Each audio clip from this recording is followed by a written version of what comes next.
Assalamualaikum warahmatullahi wabarakatuh. Perkenalkan, saya Muhammad Amrizal Arif. Di sini saya akan menjelaskan tentang tugas 4 praktikum pengendalian proses. Di sini yang pertama ada P, yaitu proportional controller. Memiliki keluaran output yang sebanding dengan besarnya sinyal kesalahan atau error. Yang kedua di sini ada proportional integrative controller atau PI. Di sini berfungsi untuk menghasilkan respon sistem yang memiliki error pada keadaan stabil 0. Karakteristiknya yaitu seperti sebuah integral. Aksi integralnya menyebabkan keluaran pengendali berubah terus selama ada error. Yang ketiga di sini ada proportional integral derivative controller atau PID, yaitu munculnya variabel yang dikendalikan ditangkapnya itu lebih cepat dan dikembalikan dengan cepat ke nilai aslinya dengan sedikit atau tanpa osilasi. Di sebelah kiri ada grafik, yaitu berupa grafik dari masing-masing contoh. Untuk P di sini hanya menggunakan PB.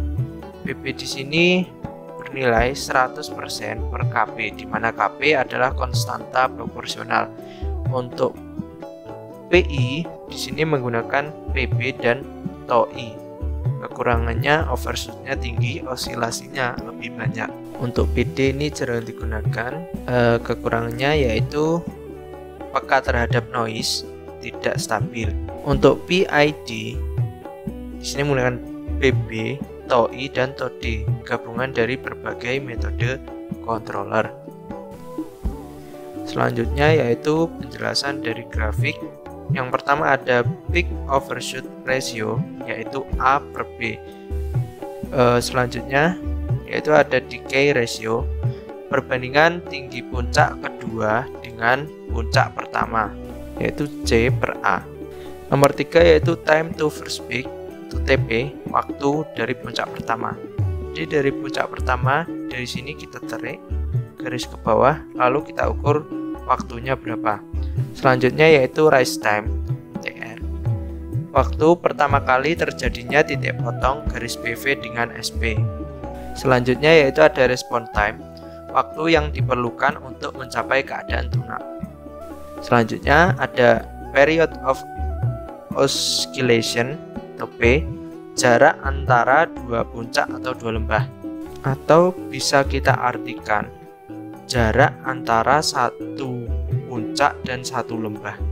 Selanjutnya yang terakhir yaitu ada offset, selisih antara PV yang steady state dengan nilai set point SP-nya.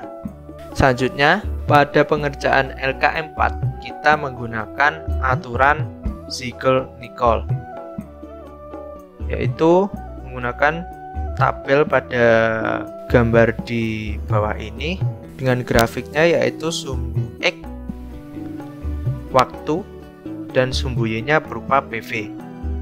Selanjutnya yaitu lembar kerja mahasiswa di LKM.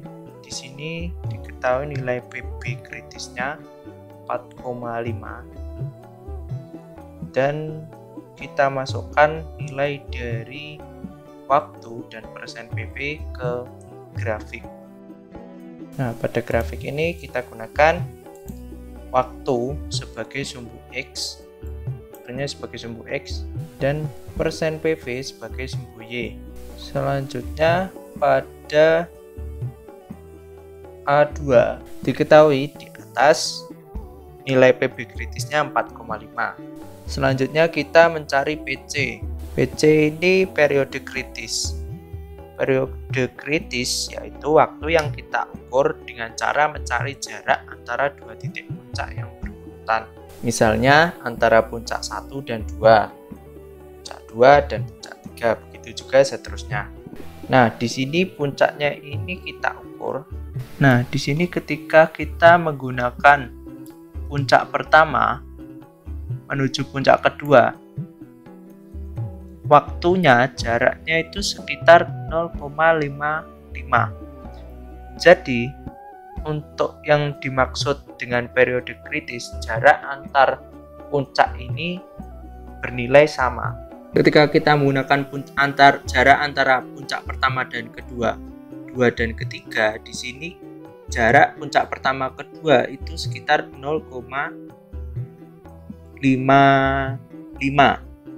Sedangkan puncak kedua dan ketiga nilainya di sini sekitar 0,5.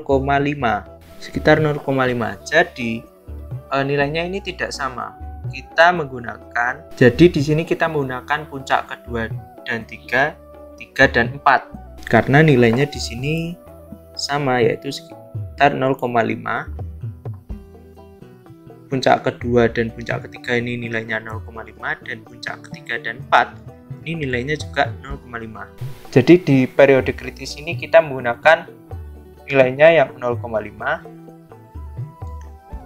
dibagi dengan 1,9, yaitu skalanya, dan dikali dengan 50. Selanjutnya kita mencari nilai PB, KC, TOI, dan TOD. Untuk nilainya kita menggunakan rumus Ziegler-Nichols, yang mana di sini langsung saja kita masukkan. Jadi kita tinggal masukkan rumusnya saja sesuai yang diketahui. Nilai dari P untuk KC, nilai P untuk TOI atau TOD. Jadi kita dari mencari nilai PB, KC, TOI, dan TOD, kita tinggal memasukkan untuk nilai PB-nya, kita masukkan rumus yang sesuai di sini, 2 dikali dengan PB. Untuk nilai KC yang PI, kita tinggal masukkan rumus 2,2 dikali PB. Untuk yang PID, kita masukkan 1,7 dikali dengan PB. Dan untuk KC ini kita jadikan desimal nanti. Selanjutnya untuk nilai TOI dari model yang P itu nilainya 0. Selanjutnya untuk PI nya kita masukkan rumus 0,83 dikali PC. Untuk PID kita masukkan rumus 0,5 dikali dengan PC. Untuk nilai TOD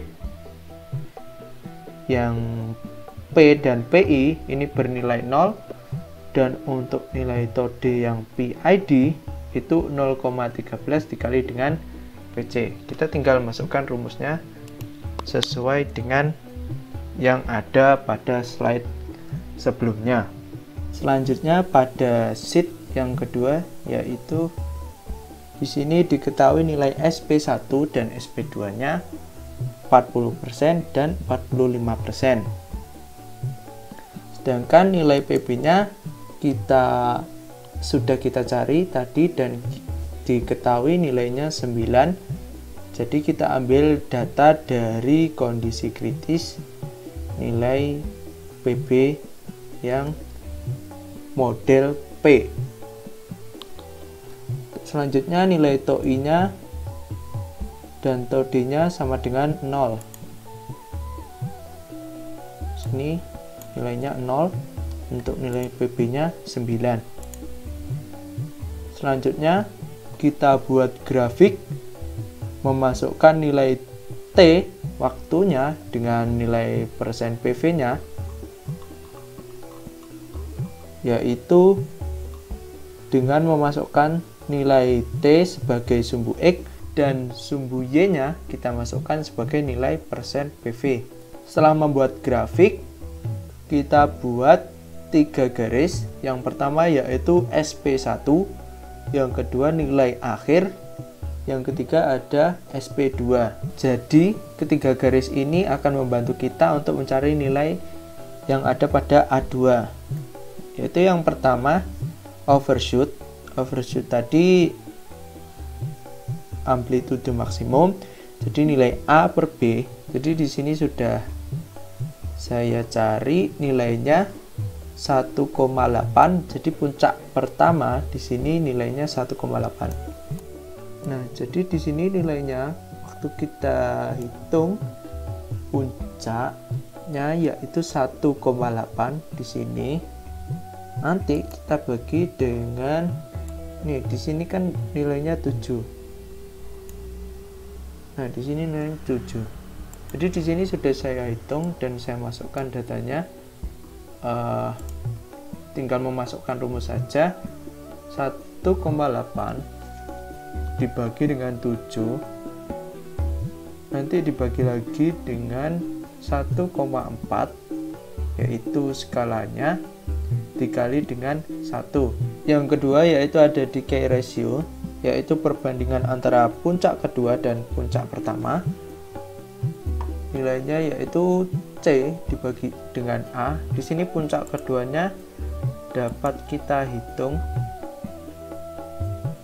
ditemukan 0,5.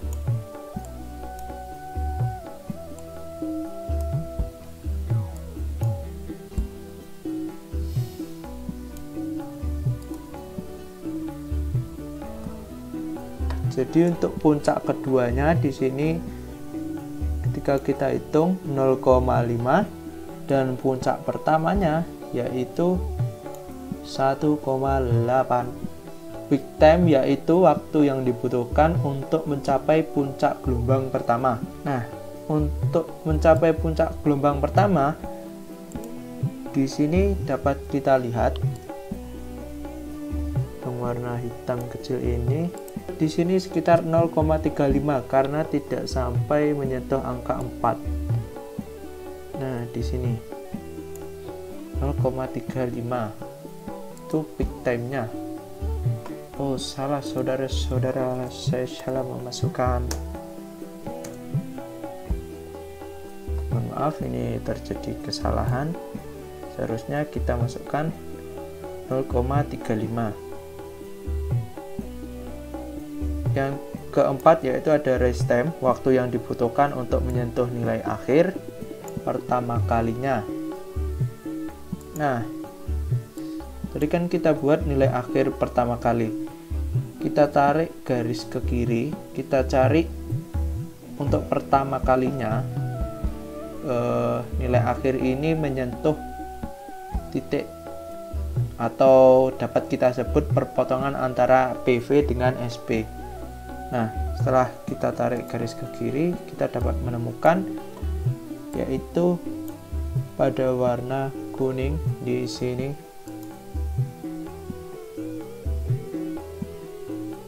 Nah, kita tarik garis lurus ke bawah, lalu kita hitung berapa jaraknya rest time, yaitu kita temukan jaraknya 0,3. 1, 2, nggak sampai dong. Mohon maaf, terjadi kesalahan lagi. Jadi untuk nilai rest time-nya yaitu 0,2. Oh ya, jadi untuk rest time-nya yaitu waktu yang dibutuhkan untuk menyentuh nilai akhir pertama kali. Itu di sini kita masukkan nilainya 0,2 per 1,8 kali 50.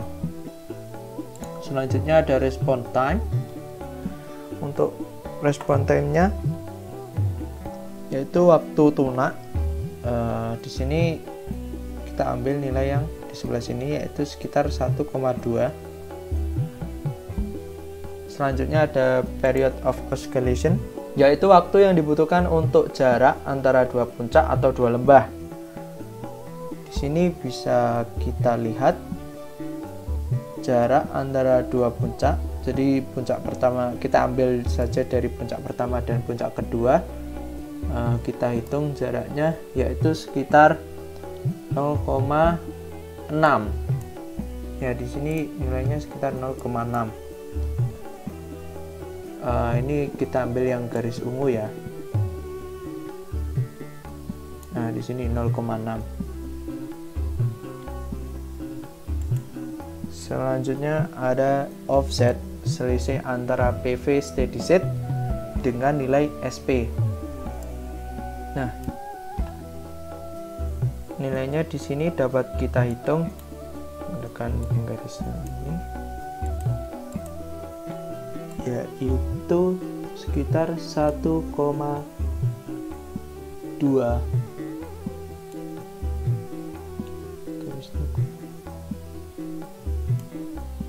1,15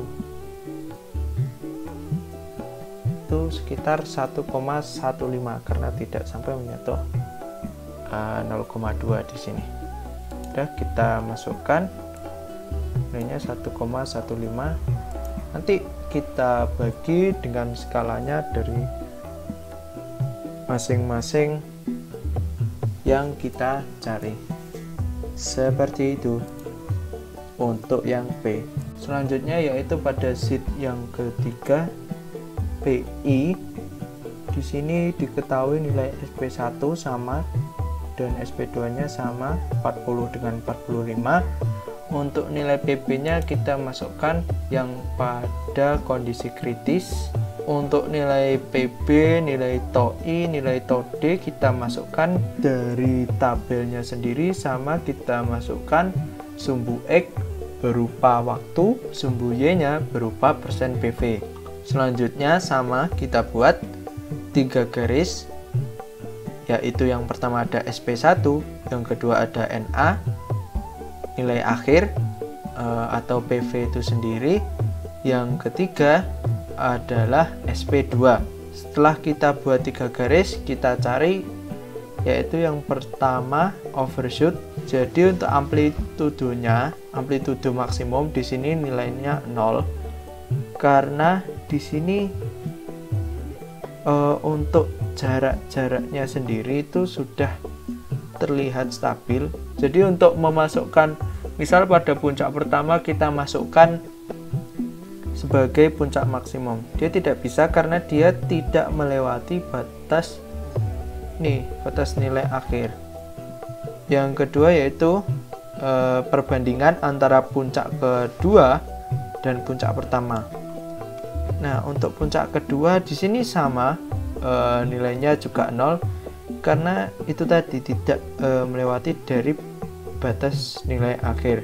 Yang ketiga yaitu ada peak time, yaitu waktu yang dibutuhkan untuk mencapai puncak gelombang pertama. Jadi di sini kita lihat puncak gelombang pertama itu ada pada garis hitam ini. Kita tarik garis ke bawah. Setelah itu kita hitung berapa nilainya, yaitu di sini 0,45. Jadi kita masukkan sesuai 0,45 dikali 1,7 dengan 50. Selanjutnya yaitu rise time, waktu yang dibutuhkan untuk mencapai atau menyentuh nilai akhir pertama kali. Jadi sesuai dengan cara yang pertama tadi, dari garis nilai akhir ini kita tarik garis ke kiri, kita lihat perpotongan nilai PV dengan SP-nya ada pada garis kuning ini. Jadi kita tarik garis ke bawah, lalu kita hitung skalanya. Di sini ditemukan 1,5, di mana langsung kita masukkan ke rise time 1,5 per 1,7 dikali dengan 50. Selanjutnya yaitu respon time, waktu tunak, yaitu di sini saya mengambil nilai waktu tunaknya pada garis oranye.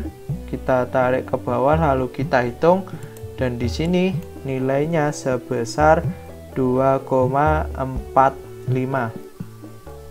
Ya, sebesar 2,45. Selanjutnya ada period of oscillation, yaitu waktu yang dibutuhkan untuk jarak antara dua puncak atau dua lembah. Nah, di sini jaraknya kita ambil pada garis ungu ini, lalu kita tarik garis ke bawah, lalu kita hitung nilainya sebesar 1,1.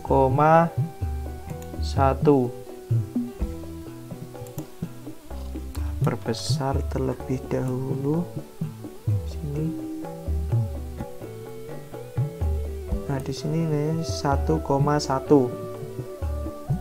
Selanjutnya yang terakhir ada offset. Offset yaitu selisih antara nilai PV steady state dengan nilai SP. Untuk offsetnya di sini dapat kita hitung menggunakan penggaris yang ini. Nilainya itu sebesar 0,25.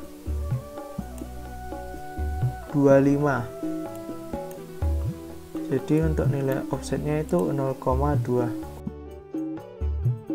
Selanjutnya untuk PID sama, kita di sini menggunakan SP1, SP2 nilainya 40-45%. Untuk nilai PB, nilai TOI dan nilai TOD-nya kita masukkan dari yang kita cari pada kondisi kritis. Sama, masukkan saja nilainya. Untuk selanjutnya membuat grafik, sama, kita buat dari nilai T, nilai waktunya itu sebagai sumbu X, dan nilai persen PV itu sebagai sumbu Y. Nanti setelah kita membuat grafik, kita buat 3 garis bantu seperti tadi, nilai SP1, nilai akhir, dan juga nilai SP2. Langsung kita cari. Yang pertama ada nilai overshootnya, yaitu 0%, karena di sini tidak ditemukan amplitude maksimumnya. Jadi nilai overshootnya ini 0.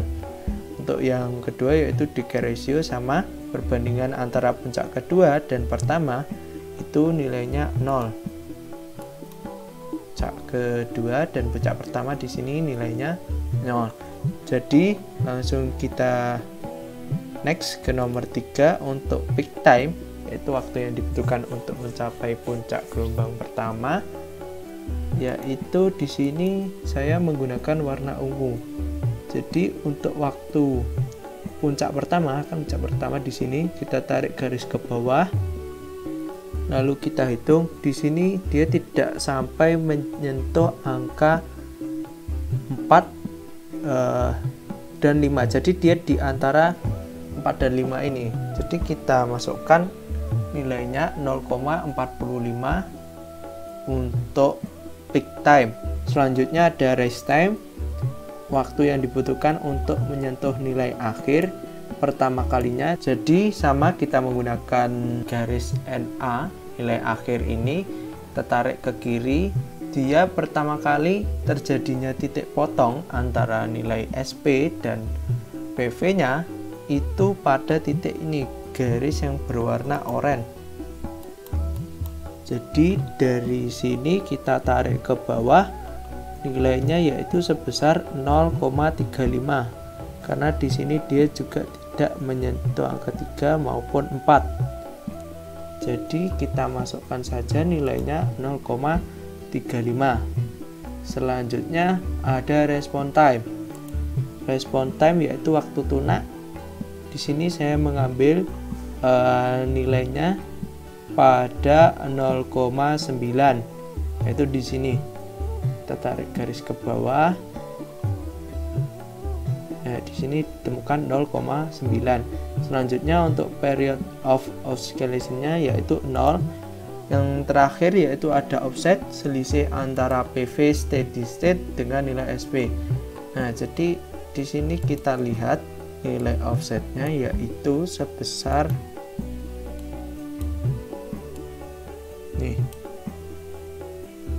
0,2.